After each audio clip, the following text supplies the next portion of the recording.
Today I'm going to be reviewing this Dozawa gate wheel that was recently sent to me by the brand.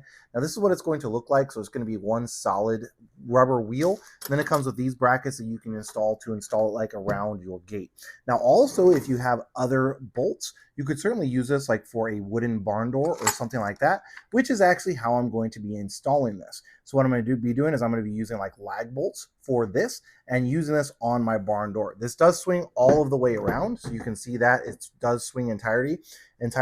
So if your barn door is constantly dragging or something like that, you can easily mount this exactly where it needs to be, right there on your barn door, to be able to swing it open and shut. So let me go outside, show you exactly where it's at and how we're going to be installing this. So you can see my barn door is dragging here on this side. So what I'm going to do is I'm just going to take some bolts and I'm going to mount this right here. So obviously you would want to pick it up some. So what I'm going to do is I'm going to get some wood, stick it underneath there before I go ahead and put this onto this location. But this already has some boards, so I'm just going to kind of put it right there after I pick it up and then bolt it right in. Now what I did do is I kind of drove a chunk of wood that I had underneath here to lift this up a bit. It was barely scraping the tops of these roots as it came across.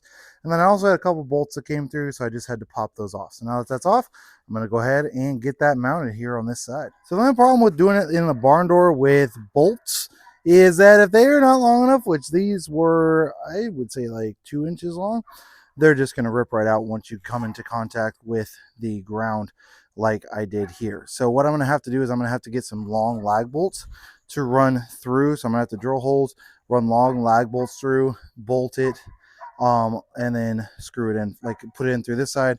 I'll probably put the heads in through this side where I need it to go, and then I'll put it in on this side here. So I'm gonna have to get some screws. That's not an issue with the thing, of course, but it does come with everything to attach it to a traditional metal gate. Since I'm doing it with a barn door, I'm going to have to get some longer lag bolts to be able to do it. I was also probably trying to get it to pick up the door too much.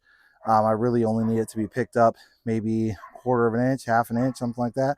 So it doesn't need to be that too terribly much, but just something I ran into when installing this on the barn door. Wanted to mention, if you just have regular bolts, like even if you got a backer wood, it's just really not going to be strong enough. You really need to get some lag bolts. So as you can see, this is what it's going to look like when it is installed. So I just had to get some lag bolts that went through, and then I've got them bolted here on this side. So I just got 4 of them. I did put washers on this side. And then what makes this a gazillion times easier, if you have one, is an impact with a deep well socket, if yours goes through that much.